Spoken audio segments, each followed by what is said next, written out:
장관님, 고도의 청렴성과 도덕성을 요구하는 판검사가 퇴직 후에 정관예우로 단기간에 막대한 부를 축적한다면 사법의 공정성을 해치는 불법의 주체가 된다고 많은 국민들이 생각하고 있습니다.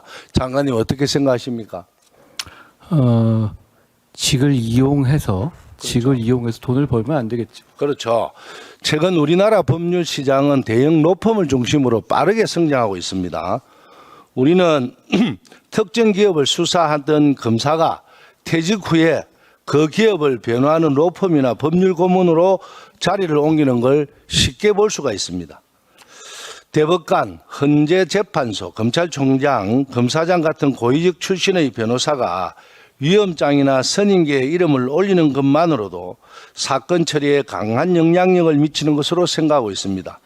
대법관 이름만 올려놔도 3천만 원, 전화벨론 5천만 원 이런 관행이 있다는 얘기가 공공연히 퍼지고 있습니다.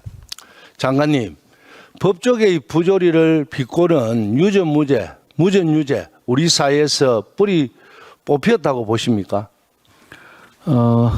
그런 얘기가 나오지 않도록 공정하게 그렇죠. 장관님은 할 수 있을 것입니다. 예, 국민의 80%가 여전히 유전무죄, 무전유죄라고 생각하고 있거든요. 그만큼 대한민국은 사법부에 대한 불신도 국민들이 참 큽니다. 검색창에 보면, 변호사 검색창에 보면요, 정관예우만 쳐봐도 이걸로 홍보하는 법무부인 또 꽤나 많습니다. 돈 많은 특정 유명 로펌을 선임하고 돈이 없으면 억울해도 변호사를 사기도 어려운 게 서민들의 현실 아니겠습니까? 현행법에서 정관예우를 막기 위한 장치가 있죠. 그런데 충분하지는 않을 것 같는데 맞습니까? 계속 그 강화되어 오고 있는 추세인 것으로 알고 있습니다. 예. 그래요. 그런데 수임 기한 제한을 늘리는 법안을 우리 법무부에서 발의도 했는데 아직도 논의조차 제대로 되고 있지 않다고 알고 있거든요. 장관님 알고 있습니까? 그냥 국회 논의는 국회에서 해주시는 거죠. 예. 아니 장관님이 알고 계시는가 물어봤어요. 그 법안이 올라가 있는 것은 여러 가지 법안이 올라가 있는 것으로 알고 있습니다. 예. 최근에 로펌들이 다수의 판검사나 고위직 자들을 정기적으로 영입해서 포트폴리오를 구성해서 맞춤형 정관 서비스를 제공하는 게 현실입니다. 인사혁신처 자료를 봐도 보시다시피 점점 더 늘어나고 있습니다. 심지어 성범죄를 저지른 판사가 송반막이 처벌을 받고 대형 로펌에 취업을 하기도 합니다. 최근 추세에 맞게 로펌의 특화된 정관예우에 대한 대책도 필요하다고 보는데 동의하시죠?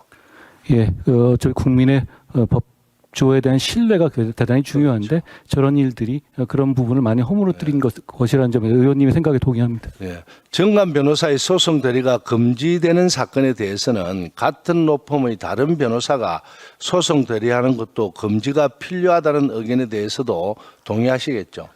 그게 이제 여러 가지 법이라든가 현실적으로 해서 정교하게 그 부분의 금지 범위를 잘 구획해야 한다고 생각합니다. 그렇죠. 이번 정부가 카르텔과의 전쟁을 선포하셨는데 정작 국민들이 가장 궁금해하는 것은 법조계 카르텔에 대해서는 말이 없어서 제가 국민을 대신해서 한번 전달해 드리는 겁니다. 법조계가 옳게 자리를 잡고 국민들로부터 신뢰를 받을 수 있도록 법조 카르텔을 타파할 수 있는 방안에 대해서 장관님 함께 고민하시고 그런 법안을 법무부에서도 좀 더 잘 아실 거니까 내주시면 국회에서도 빨리 통과될 수 있도록 노력을 하겠습니다. 예, 박 의원님 좋은 말씀 대단히 마음에 새기겠고요. 제가 그동안 오래 일하면서 사실 저는 그 전관 봐준 적은 한 번도 없습니다. 그렇지만 국민들이 보시기에 그런 부분에 대한 어떤 효력이 통한다는 생각을 하실 수 있거든요. 네. 그런 거 다 같이 이건 공익 차원에서 같이 생각해 보시면 좋을 것 같습니다. 장관님은 한 번도 없을 겁니다. 그런데 대다수 대법원 앞이나 우리 법원 앞에 또는 데모하시는 분들 다 보셨죠? 예. 그분들이 얼마나 억울하면 그렇게 하겠습니까? 국회 앞에서 엄청나게 많은 사람들이 누구는 좋은 변호사 사서 자기가 오히려 억울하게 당했다. 이런 사람들이 대한민국에 너무 많습니다. 그런데 이건 오랫동안 간행적으로 내려오던 카르텔이잖아요. 그래서 세상은요. 똑똑한 사람은 가능하면 사회의 정의를 실현하고 그리고 그렇게 하려고 배우고 많은 공부를 하신 거 아닙니까?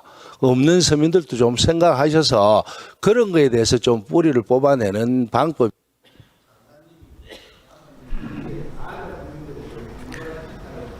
제가 박지우 의원님 말씀 명심하겠습니다.